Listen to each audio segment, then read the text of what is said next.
Halo pemirsa, apa kabar Anda hari ini? Langsung dari studio IDX Channel Jakarta, saya Prasetyo Wibowo kembali menyapa Anda dalam program Market Review yang akan mengupas isu-isu yang menjadi penggerak ekonomi di Indonesia. Live streaming kami bisa Anda saksikan juga di idxchannel.com dan langsung saja kita mulai Market Review selengkapnya.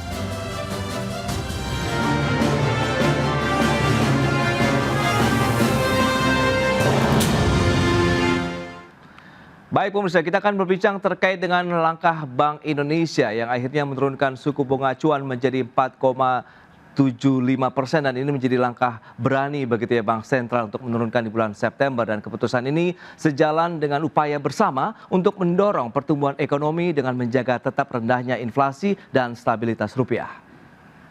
Memutuskan untuk menurunkan BI rate sebesar 25 basis point menjadi 4,75%, suku bunga deposit facility turun sebesar 50 basis point menjadi 3,75%, dan suku bunga lending facility turun sebesar 25 basis point menjadi 5,50%. Keputusan ini sejalan dengan upaya bersama untuk mendorong pertumbuhan ekonomi dengan menjaga tetap rendahnya perkiraan inflasi. Demikian hasil rapat Dewan Gubernur Bank Indonesia yang menurunkan kembali suku bunga acuan atau BI rate sebesar 25 basis poin dari sebelumnya 5% menjadi 4,75% di bulan September 2025. Bank Sentral juga menurunkan suku bunga deposit facility menjadi 3,75% dan suku bunga lending facility 5,5%. Dengan demikian level BI rate turun sebanyak 3 kali dalam 3 bulan terakhir. Keputusan Bank Sentral sejalan dengan upaya bersama untuk mendorong pertumbuhan ekonomi dengan menjaga tetap rendahnya perakiran inflasi tahun 2025 dan 2026 dalam sasaran 2,5 plus minus 1% dan stabilitas nilai tukar rupiah.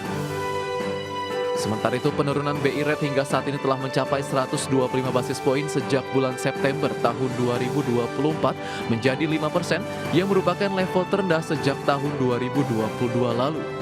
Berbagai sumber IDX Channel.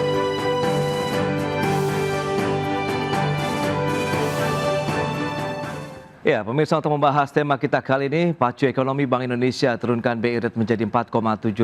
Kita sudah tersambung melalui Zoom bersama dengan Bapak Ajib Hamdani, Ketua Komite Tetap Bidang Fiskal Kadin Indonesia. Langsung saja kita sampaikan. Halo Pak Ajib, apa kabar? Baik, Mas Pras. Baik, terima kasih juga atas waktu yang sempatkan. Ini menarik kalau kita cermati langkah berani lagi diambil oleh Bank Sentral kita begitu ya, untuk menurunkan suku bunga acuan BI rate. Bagaimana Anda melihat begitu? Apakah memang ini sudah sesuai dengan konsensus mungkin dari sisi pelaku usaha sendiri, Pak Ajib? Ya, sejak kuartal kedua kemarin memang pelaku usaha memproyeksikan bahwa Bank Indonesia akan kembali menurunkan tingkat suku bunga acuannya sampai dengan akhir tahun nanti. Awalnya kita memperkirakan turunnya itu hanya sekali lagi waktu itu sebenarnya. Tapi kemudian kita cukup appreciate juga ketika pada bulan September ini ternyata Bank Indonesia sudah membuat penyesuaian kembali turun 25 basis point.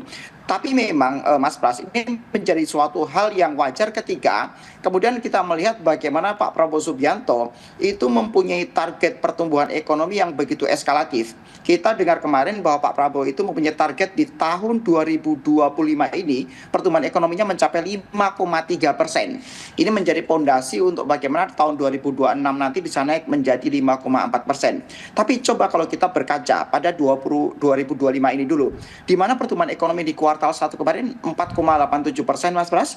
Kemudian di kuartal kedua ini melonjak cukup signifikan menjadi 5,12%. Tapi problemnya adalah di kuartal ketiga ini biasanya, ini berbicara biasa, trennya cenderung menurun dibandingkan dengan kuartal kedua. Karena kuartal kedua dan ketiga ini biasanya agak rendah dibandingkan kuartal 1 dan keempat nanti. Poinnya adalah kemudian Pak Prabowo dan pemerintah itu ingin mendorong insentif-insentif termasuk insentif moneter sehingga pertumbuhan ekonomi lebih terpacu. Harapannya adalah di kuartal kedua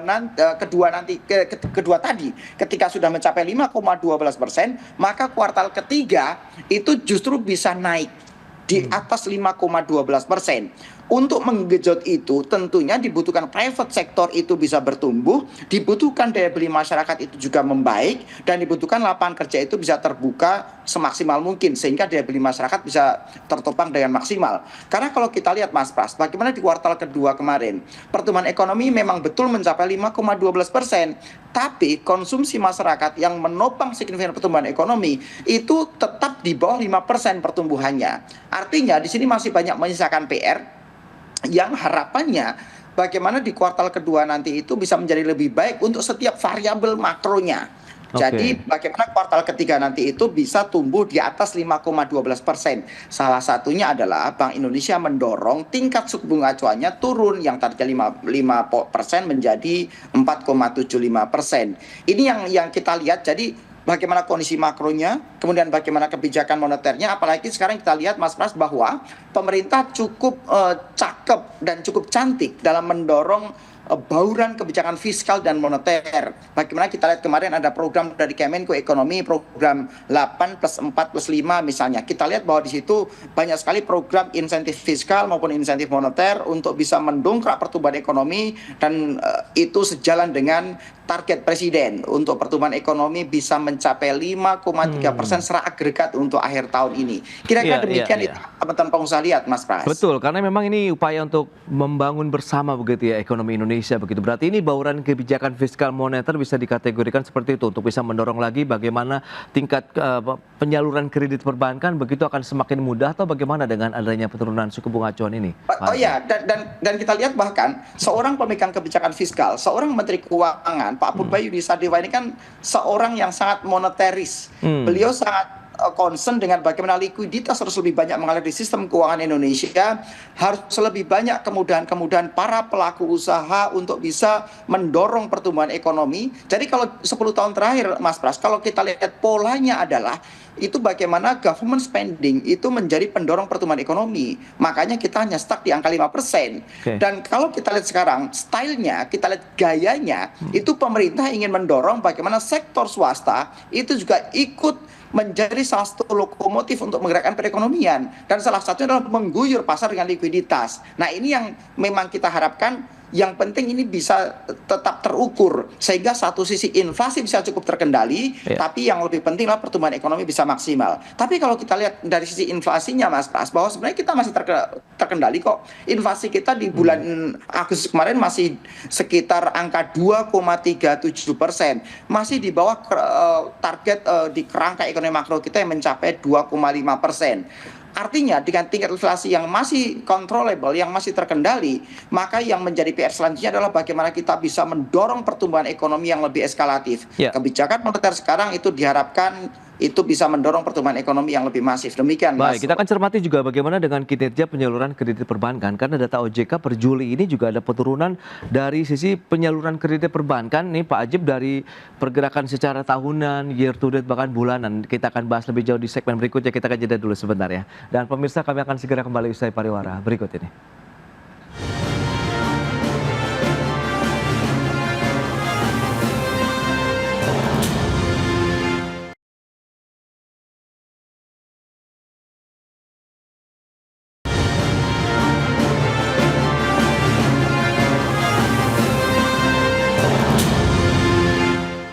Ya, terima kasih Anda masih bergabung bersama kami dalam Market Review, pemirsa. Dan berikut ini kami sampaikan sejauh mana pergerakan dari suku bunga acuan BI Rate. Begitu data selengkapnya bisa Anda saksikan di layar televisi. Nah, ini kita akan cermati dari Desember 2024 sampai dengan September 2025. Sempat memang berada di 6% begitu ya di akhir tahun 2024. Kemudian Bank Sentral menurunkan menjadi 5,75% yang bertahan dalam 4 bulan terakhir. Kemudian diturunkan lagi menjadi 5,5% di tanggal 21 Mei. Kemudian ini juga berlanjut sampai dengan pergerakannya 2 bulan terakhir, dan di Juli turun 5,25%, Agustus turun lagi 5%, kemudian September turun menjadi 4,75% untuk pergerakan suku bunga acuan kita begitu ya dari Bank Sentral. Selanjutnya, bagaimana dengan penyaluran kredit perbankan? Ini data dari Otoritas Jasa Keuangan, pergerakan dari Mei, Juni, Juli begitu ya. Kita lihat dari sisi pergerakan tahunan, year to date, dan juga month on month-nya.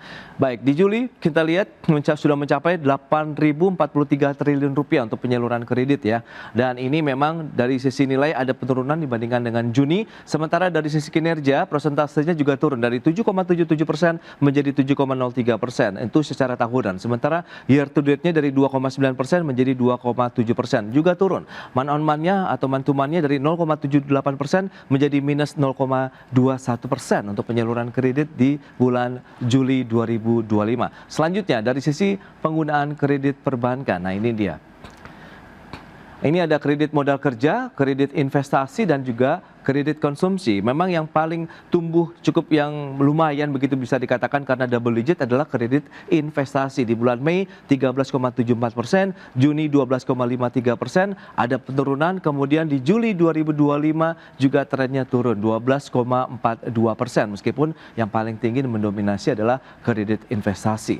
Itu dia. Dan selanjutnya bagaimana dengan risiko kredit perbankan? Kita akan cermati bersama untuk saat ini bagaimana perbankan kita menanggung dari kredit dari sisi penyaluran yang disampaikan. Ada NPL gross, kemudian NPL netnya, non-performing loan, begitu. Kemudian ada juga loan at risk-nya. Kita lihat dari pergerakan dari Januari sampai dengan Juli 2025. Tercatat 9,68% untuk loan at risk. Sementara kita lihat dibandingkan dengan bulan sebelumnya 9,73% ada penurunan, tapi dari sisi NPL netnya dari Juni ke Juli ada kenaikan dari 0,84% menjadi 0,86%. Sementara untuk NPL gross-nya juga tidak jauh berbeda dari 2,22% naik lagi menjadi 2,28%. Nah ini data-data ini kita akan bagaimana begitu perbincangan ya bersama dengan Pak Ajib Hamdan ini.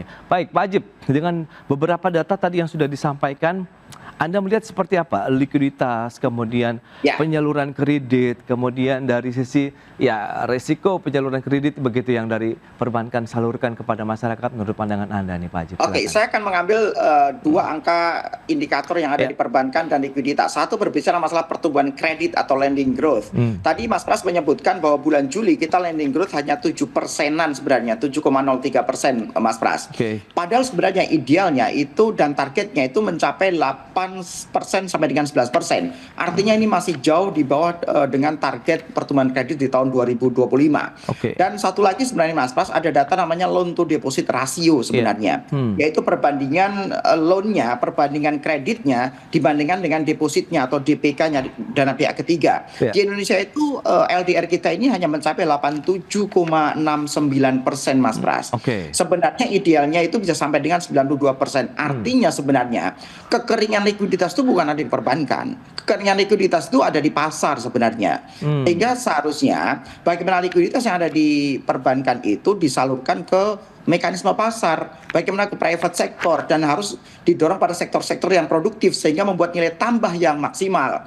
Bukan di sektor konsumtif juga, karena sektor konsumsi itu otomatis akan naik, daya beli masyarakat akan naik ketika kemudian terjadi job creation dari sebuah sistem ekonomi dan sistem bisnis private sector yang terbangun dengan maksimal. Nah, kondisi-kondisi ini yang perlu dicermati dengan baik. Dan bahkan kalau kita lihat bagaimana kredit sebesar 8.043 triliun pada bulan Juli 2025 ini Mas Pras, itu hanya sekitar 18% yang ke UMKM, hanya di angka kira-kira 1.500 triliun. Nah, rasio-rasio ini yang saya pikir harus menjadi alat, harus menjadi dasar untuk pemerintah bisa mengambil kebijakan baik dari fiskal maupun moneter, sehingga kemudahan insentif-insentif bisa tepat sasaran. Dan kita pikir dengan kebijakan moneter yang menurunkan 25 basis poin suku bunga acuan itu menjadi salah satu bagian insentif moneter untuk lebih banyak mendorong likuiditas dari perbankan masuk ke private sector, masuk ke sistem keuangan Indonesia. Ini yang sekali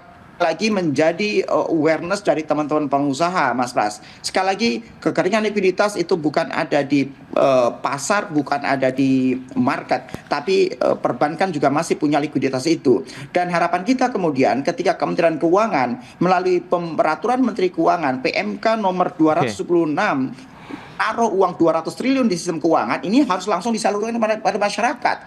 Kalau ini kembali mengendap, maka juga akan menjadi beban juga buat perbankan. Karena saya pikir bunga 4% yang harus mereka bayarkan juga angka yang cukup signifikan. Demikian Mas Pras. Baik Pak Ajib. Ini menarik untuk dicermati. Dan sudah bergabung ini nampaknya Pak Joshua Pardede, Kepala Ekonom PT Bank Permata Tbk. Pak Ajib, langsung saja kita sapa ini.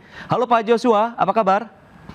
Kabar baik, Mas Pras. Baik, terima kasih juga atas waktu yang disempatkan Pak Joshua. Tadi sudah berbincang cukup panjang ini bersama dengan Pak Ajib ya terkait dengan penurunan suku bunga acuan. Nah, bagaimana kalau Anda melihat begitu dengan langkah yang sudah ditempuh, sudah diambil Bank Sentral kita dengan menurunkan kembali menjadi 4,75% dari ekonom sendiri. Apakah sudah sesuai dengan konsensus sendiri atau bagaimana Pak Joshua? Ya, memang sekalipun memang ini di luar perkiraan ekonom dan juga pasar ya, dari konsensus ya. Namun kami melihat bahwa kebijakan BI tersebut ya tadi untuk mendukung all out untuk mendukung pertumbuhan. Dan ini kalau kita mengikuti dari press release siaran pers RDG BI di bulan ini, kata pertumbuhan itu muncul 34 kali. Sementara itu di saat bersamaan kata stabilitas muncul lebih sedikit 18 kali. Artinya memang stance kebijakan moneter BI saat ini memang cenderung all out ya untuk mendukung pertumbuhan ekonomi. Dan seperti tadi Pak Ajib sampaikan bahwa kalau kita bicara dalam hal transmisi, ini transmisi dari suku bunga perbankan itu masih terbilang lambat. Nah, oleh sebab itulah makanya Bank Indonesia memutuskan kembali lagi memangkas suku bunganya untuk bisa mendorong mempercepat ya transmisi di penurunan suku bunga perbankan, baik itu di suku bunga dana pihak ketiga dan juga suku bunga kreditnya. Dan ini pada akhirnya nanti akan bisa menstimulasi dalam hal baik itu dari sisi sektor lapangan usaha khususnya yang memang berkontribusi besar ya dalam kredit, dan juga dalam hal ini konsumsi ya untuk bisa menyerap kredit tersebut ya, karena pada kenyataannya yang kita lihat bahwa masih terjadi undisbursed loan ya sekitar 23% dari plafonnya, sehingga memang kenapa masih ada keengganan ya untuk para pelaku usaha ataupun debitur yang belum memakai fasilitas kreditnya. Tentunya ini hal-hal tadi ya berkaitan dengan ketidakpastian dari global, lalu juga dari sisi kepastian dari kebijakan ekonomi domestiknya. Ini beberapa hal yang harus kita lihat bersama, jadi bukan semata-mata semuanya bisa diselesaikan oleh penurunan suku bunga saja, tapi juga perlu dikombinasikan juga dengan beberapa kebijakan fiskal yang harus lebih ngelit untuk bisa tadi menjawab beberapa tantangan ya dalam hal bagaimana masalah terkait dengan daya beli masyarakat dan juga dalam hal confidence level dari sisi lapangan usaha ataupun pelaku usaha agar bisa lebih meningkat lagi ke depannya. Nah, Pak Joshua, lantas seberapa efektif kalau misalnya Bank Sentral akhirnya menurunkan suku bunga acuan dalam beberapa bulan terakhir ini untuk penyaluran kredit, menggerakkan sektor real? Karena ini kan sudah disampaikan oleh Pak Peri adalah upaya bersama nih untuk mendorong pertumbuhan ekonomi. Sementara kan tadi transmisinya juga tidak secepat itu yang diharapkan, sehingga kan masyarakat mungkin tidak bisa merasakan mungkin suku bunga pinjaman yang terjangkau misalnya begitu, Pak. Iya, nah oleh sebab itulah makanya kalau kita melihat di RDG bulan ini yang menariknya biasanya suku bunga acuan BI rate itu biasanya penurunannya sejalan dengan juga penurunan lending facility rate dan juga deposit facility rate. Nah, namun yang terjadi pada RDG bulan ini deposit facility rate-nya diturunkan lebih dalam lagi 50 basis point. Yang artinya memang ini untuk bisa mengencourage ya perbankan untuk bisa mengoptimalkan likuiditasnya ini, either tadi utamanya untuk bisa menyalurkan kredit kepada sektor real ya. Itu karena tadi kalau dia nggak bisa menempatkannya di placement di BI, karena tadi BI pun juga saat ini sudah mulai membatasi ya kuota penempatannya di BI, sehingga memang tentunya perbankan harus lebih muter otaknya ya, apalagi dengan khususnya bank-bank himbara yang sudah ditempatkan dananya oleh pemerintah sebesar 200 triliun, tentunya ini harus lebih kreatif lagi untuk menyalurkan kreditnya kepada sektor real. Nah, itu dia strateginya seperti apa sih kalau kita ingin menyalurkan dana yang cukup besar? Karena kan ini 200 triliun yang disebarkan untuk beberapa bank BUMN. Kita akan bahas lebih jauh di segmen berikutnya. Kita akan jeda sebentar Pak Ajib dan juga Pak Joshua. Dan pemirsa, kami akan segera kembali sesaat lagi.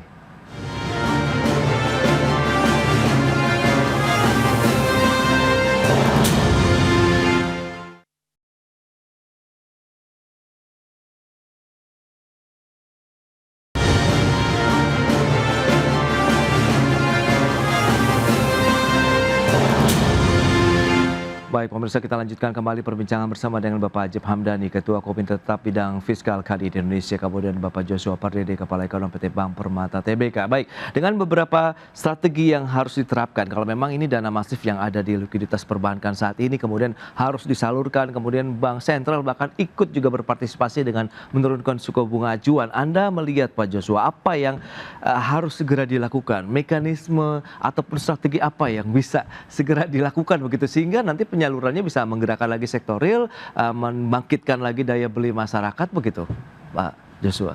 Ya, pada dasarnya sebenarnya perbankan itu, bankers itu adalah akan jeli ya, mencermati sektor-sektor mana saja yang cenderung prospektif ya, sehingga kalau kita melihat mengapa tadi pertumbuhan kredit melambat, tentu berarti ada indikasi bahwa sektor-sektor ataupun kondisi ekonomi memang cenderung mengalami kelambatan ya. Sekalipun memang data kuartal kedua di atas 5%, tapi pada kenyataannya yang real terjadi di lapangan adalah memang kondisi ekonominya memang terjadi pelambatan, daya beli melambat, dan juga dari sisi ekspansi bisnisnya pun juga kebutuhan pembiayaannya pun juga menurun ya, sehingga memang yang harus dilakukan sekali lagi adalah yang perlu diberikan sinyal ya dari pemerintah terkait dengan kepastian kebijakannya, lalu juga terkait juga dengan bagaimana insentifnya. Sudah ada paket kebijakan 8+4+5 ya, dan ini diharapkan kembali lagi mungkin mesti ada tambahan juga, khususnya untuk memberikan insentif tambahan lagi buat industri padat karya yang memang cenderung mungkin mendapatkan tekanan ya. Misalkan kita melihat dari beberapa sektor industri padat karya, misalkan manufaktur, tekstil, garment, alas kaki, dan juga furniture yang mungkin terkena dampak dari pengenaan tarif reciprocal tarif dari Trump. Ini tentunya akan terkena dampak dari kenaikan biaya produksinya. Selain itu pun juga tentunya pemerintah juga perlu memberikan fokus lagi ke tambahan kepada UMKM yang tadi disebutkan oleh Pak Ajib sendiri, bahwa komposisi kredit UMKM saat ini pun juga relatif cenderung menurun kuenya, karena pertumbuhannya dalam setahun terakhir ini terus mengalami perlambatan, dan ini cenderung pertumbuhan kredit korporasi ini cenderung lebih cepat dibandingkan kredit UMKM, sehingga bagaimana dari sisi pemerintah ya, Kementerian Koperasi dan UMKM meningkatkan kualitas ataupun meningkatkan produktivitas dari koperasi dan UMKM yang ada di Indonesia, dan juga bagaimana juga nanti produktivitas dari program Koperasi Merah Putih ya, ini harapannya bisa meningkatkan, bisa menggenjot lagi kredit UMKM ke depannya, agar porsi dari UMKM ini bisa meningkat, dan juga kontribusi dari segmen bisnis UMKM pun juga akan bisa meningkat lagi untuk mendukung pertumbuhan ekonomi ke depannya. Baik, nah Pak Ajib sendiri melihat bagaimana kalau dari sisi Kadin begitu, dengan membanjirnya likuiditas di perbankan kemudian harus segera disalurkan, apakah ini menjadi semacam oase baru begitu yang bisa dimanfaatkan untuk bisa melakukan ekspansi bisnis lebih jauh, atau Anda melihat masih ada tantangan dari sisi demand-nya sendiri nih di pasar domestik, Pak Ajib? Ya, masih di mute, Pak. Maaf, satu sisi kita melihat dari supply side-nya, dari pihak private sektornya, kedua dari demand side-nya, dari daya beli masyarakat. Kita lihat supply side-nya, bahkan begini Mas Pras, sebenarnya Kadin mempunyai 4 program namanya Quick Win yang menjadi bagian pendorong cita-citanya Pak Prabowo Subianto, misalnya berbicara makan bergizi gratis misalnya. Kadin sudah membangun sekitar 270 SPPG, sentra dapur yang mendorong di masing-masing daerah. Dan sebenarnya kalau kita ingin mengeskalasi program-program seperti ini, maka dibutuhkan likuiditas lebih di pasar, karena satu dapur itu tidak kurang dari 1,5 sampai 2,5 miliar untuk satu titik, Mas Pras. Padahal itu budget untuk masyarakatnya itu sudah disediakan oleh APBN. Di tahun 2025 ini sudah ada 171 triliun budget, tapi serapannya sangat rendah. Kalau tidak salah baru sekitar 10%. Dan bahkan di pidato kenegaraan 15 Agustus kemarin, Pak Prabowo menyampaikan di tahun 2026 nanti budget untuk MBG itu kira-kira di angka 330 triliun. Nah, hal seperti ini kan kemudian harus disikapi dengan cepat oleh pelaku usaha sebenarnya. Ketika kemudian pemerintah menyediakan di APBN, tapi kemudian ketika serapannya rendah, ya maka itu tidak akan bisa menjadi bagian pendorong pertumbuhan ekonomi yang signifikan.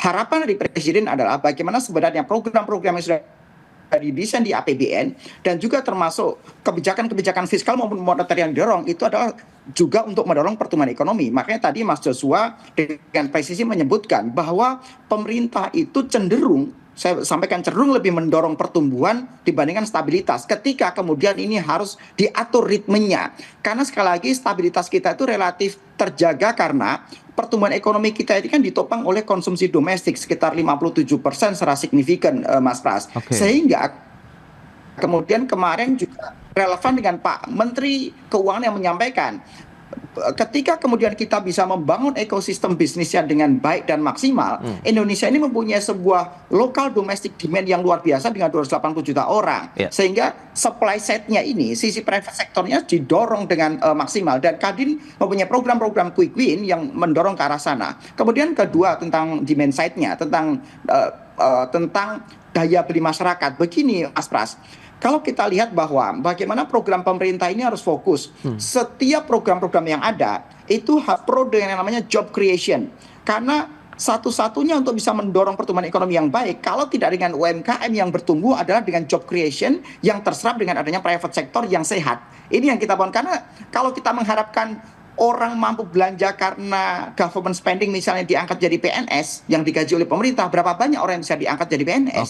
Tapi kemudian ketika pemerintah bisa mendorong private sektornya dengan baik dan job creation-nya berjalan dengan baik, maka saya pikir ini bisa menjadi penopang daya beli masyarakat yang maksimal. Demikian Mas Pras. Itu dia, job creation yang paling utama begitu untuk bisa mengurangi ya tahu pengangguran kita kan cukup banyak saat ini begitu di wilayah pedesaan dan juga perkotaan begitu. Meskipun kita tahu ada juga tadi 8+4+5-nya itu memang khusus untuk penyerapan tenaga kerja. Nah, dengan likuiditas yang ada, kemudian The Fed juga ikut menurunkan, Pak Joshua, Anda melihat proyeksi untuk suku bunga acuan ini akankah juga ikut menguatkan lagi nanti penyaluran kredit di masyarakat begitu? Berarti kan kemungkinan ada ya tadi suku bunga pinjamannya diharapkan memang bisa turun begitu, Pak Joshua.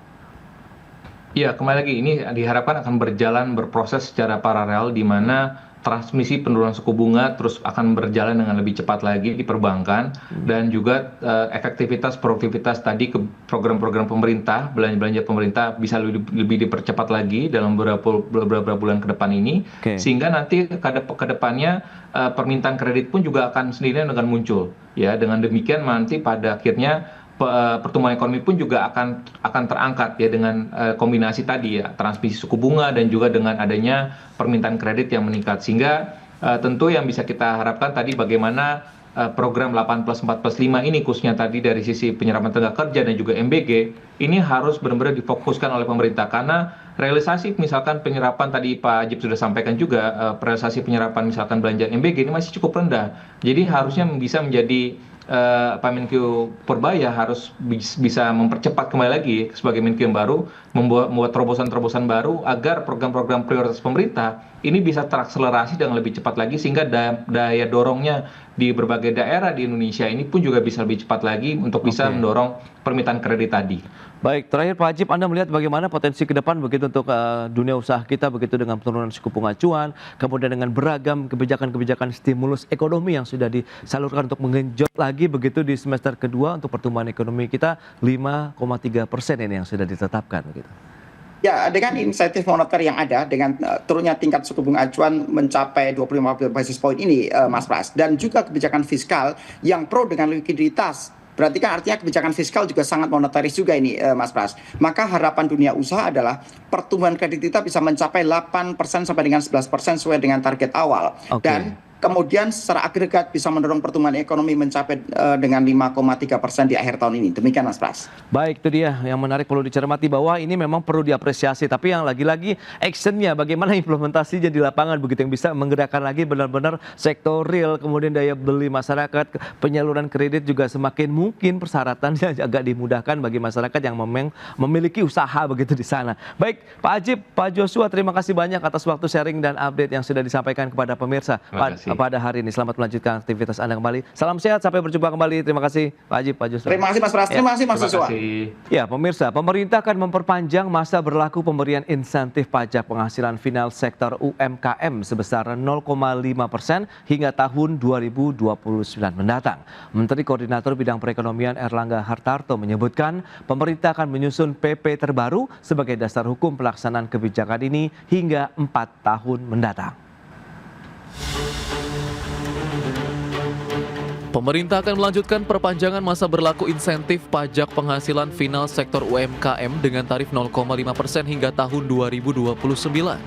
Menteri Koordinator Bidang Perekonomian Airlangga Hartarto mengatakan bahwa fasilitas insentif tersebut akan dimanfaatkan oleh 542.000 wajib pajak UMKM terdaftar yang memiliki peredaran bruto atau omset tahunan di bawah 4,8 miliar rupiah.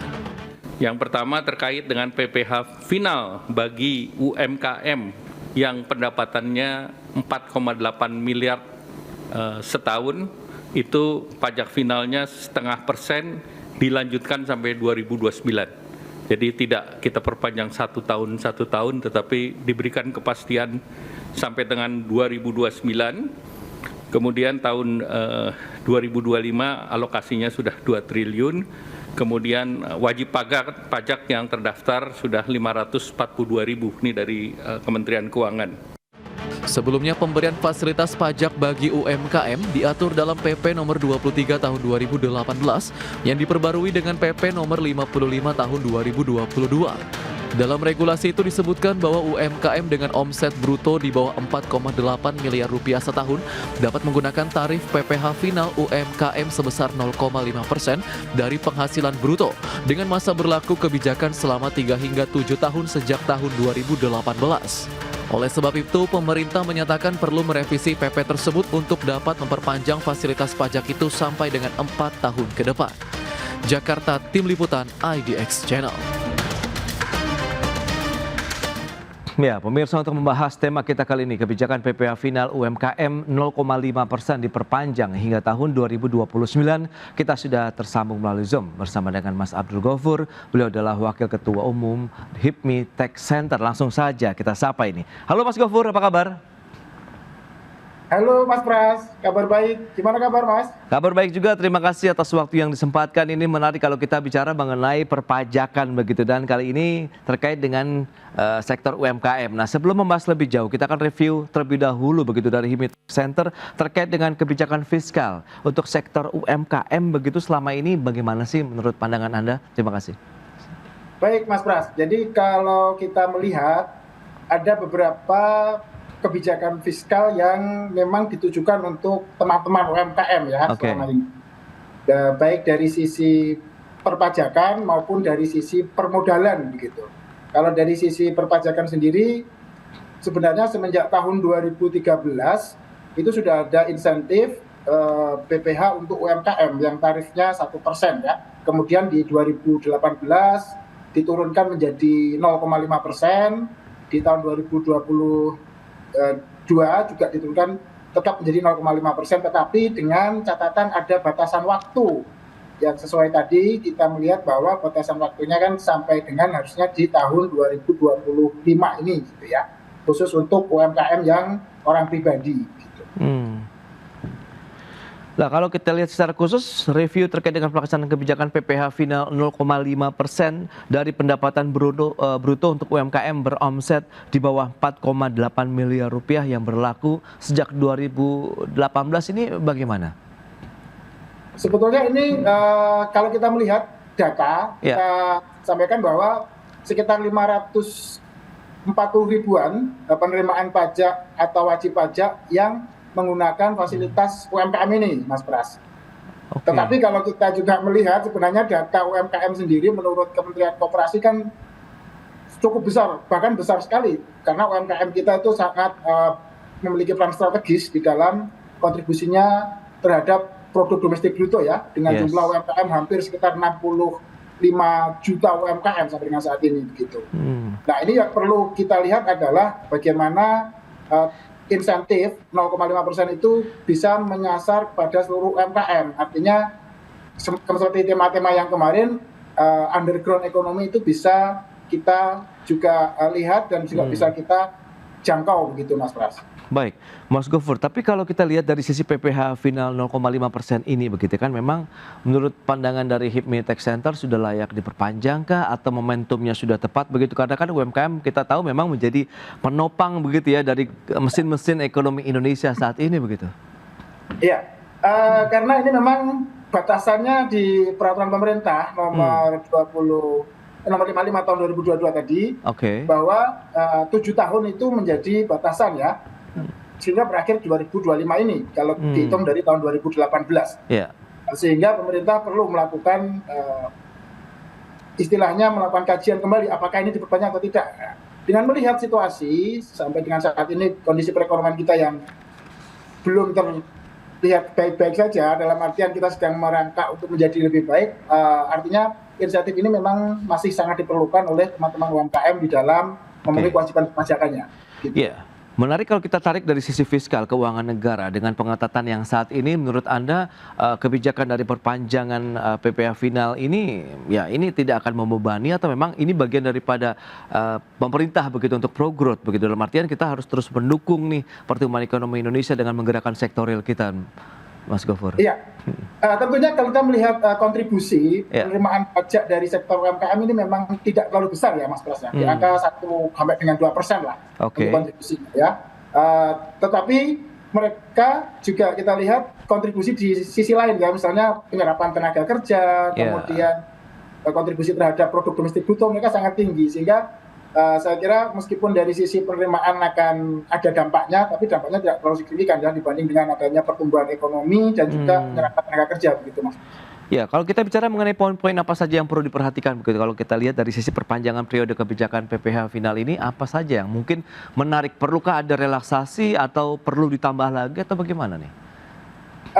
Kalau kita melihat tadi konferensi pers Pak Menko bahwa perpanjangan ini akan sampai dengan tahun 2029 ya untuk jangka waktunya. Tetapi kita tetap menunggu yang masih digodok rancangan peraturan pemerintahnya seperti apa. Apakah ini tetap seperti pengumumannya hanya menyasar UMKM yang statusnya adalah wajib pajak orang pribadi atau juga badan usaha ya, karena memang UMKM kita ini selain orang pribadi juga ada sektor usaha seperti misalnya berbentuk firma, CV, bahkan PT begitu yang omsetnya masih omset sesuai dengan kriteria UMKM gitu Mas Pras. Nah, kalau kita bicara mengenai create baru untuk bagaimana penciptaan lapangan kerja, memang UMKM masih bisa diandalkan. Tapi dari sisi pemerintah, kebijakan-kebijakan apa saja sih kalau dari sisi perpajakan begitu? Memang kita tahu insentif ekonomi ataupun stimulus ekonomi kan tengah banyak diberikan oleh pemerintah fiskal, bahkan Bank Indonesia ikut juga menurunkan nih suku bunga acuannya menjadi 4,75%. Nah, bauran-bauran kebijakan seperti ini apa yang bisa dilihat begitu untuk dari sisi penerimaan perpajakan kita, penerimaan negara secara umum begitu ke depan? Iya, tentunya dengan berbagai kebijakan atau insentif, baik insentif fiskal maupun yang lain-lain, tentunya kita melihat seperti yang kemarin diumumkan ada insentif di sisi misalnya PPh pasal 21 untuk yang bergerak di bidang hotel, restoran, dan kafe juga mendapatkan ini ya ditanggung pemerintah. Artinya pasti pemerintah akan mengeluarkan dana untuk menanggung PPh-nya, tetapi di sisi lain juga dukungan pemerintah ini bisa memberikan penguatan atau bahkan perkembangan terhadap industri-industri terkait gitu Mas. Nah ini menarik kalau kita lihat batasan omsetnya kan 4,8 miliar rupiah begitu untuk sektor UMKM yang mendapatkan insentif. Nah, apakah perlu dinaikkan begitu sehingga ataupun diperluas lagi sehingga akan banyak lagi pelaku-pelaku UMKM kita yang bisa memanfaatkan belit ini? Tapi tahan jawabannya kita bahas nanti di segmen berikutnya Mas Gofur, kita akan jeda dulu sebentar ya. Dan pemirsa, kami akan segera kembali usai pariwara berikut ini.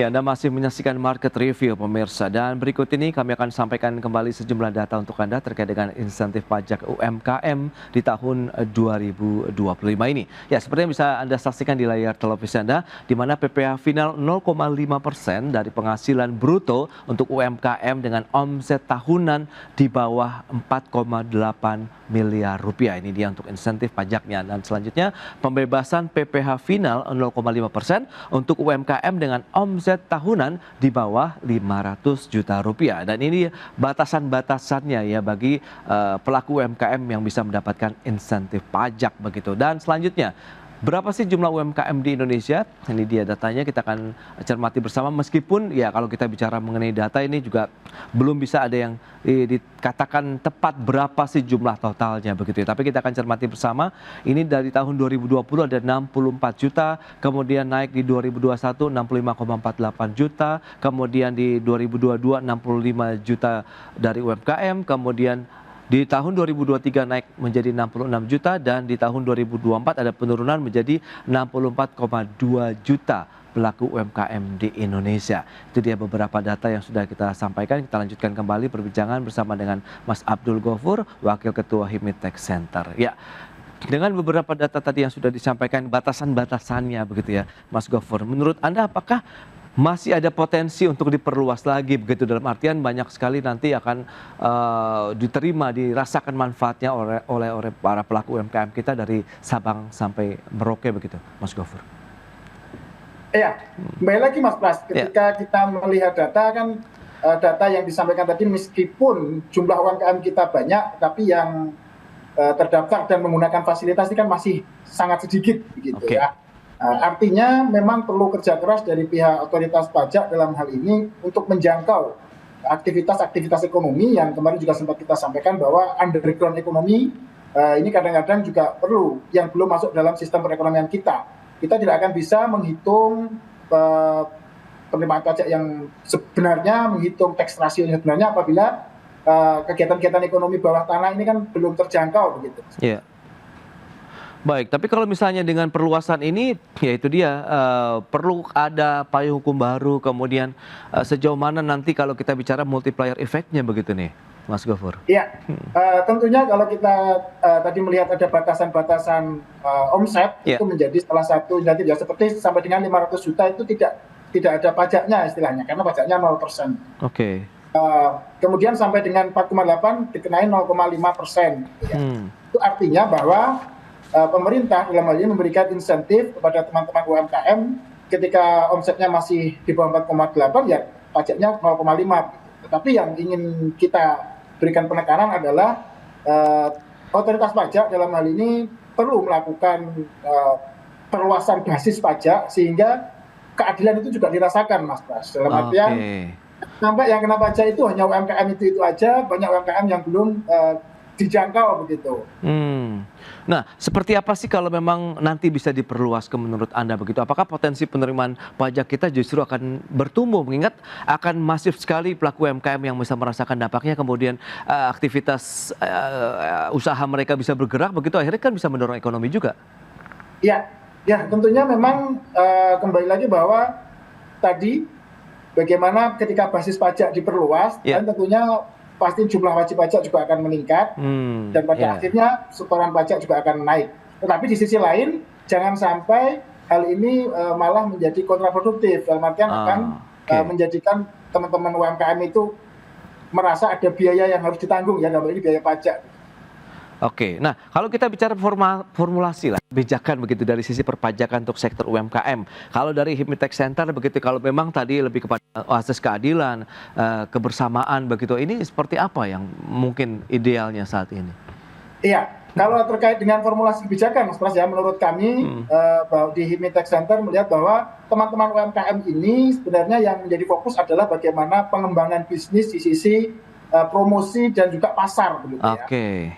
Hal ini kita berharap sekali kepada pemerintah, tidak hanya kepada otoritas pajak, tapi juga pada pemerintah pada umumnya, untuk bisa memberikan kemudahan-kemudahan itu. Misalnya kalau di dalam negeri bisa bekerjasama dengan BUMN, BUMD, dan juga pemerintah daerah, bagaimana teman-teman kami ini bisa mendapatkan pasar-pasar baru sehingga bisa mengembangkan usaha mereka. Dan mungkin jika memang sudah layak untuk ekspor, pemerintah dalam hal ini bisa juga dengan perwakilan dagang, dengan Direktorat Jenderal Bea dan Cukai, mendorong teman-teman UMKM untuk go internasional, dalam hal ini bisa meningkatkan ekspor di sisi teman-teman UMKM, begitu Mas. Dengan itu, saya rasa kehadiran pemerintah juga akan dirasakan oleh teman-teman UMKM sehingga kemudian pada akhirnya adalah kepatuhan terhadap pajak akan mengikuti, begitu ya. Kalau kita melihat konsepnya kita adalah di Indonesia ini adalah konsep voluntary compliance ya, atau kepatuhan sukarela, dan itu bisa tumbuh jika merasa teman-teman kami diperhatikan gitu. Jadi tidak hanya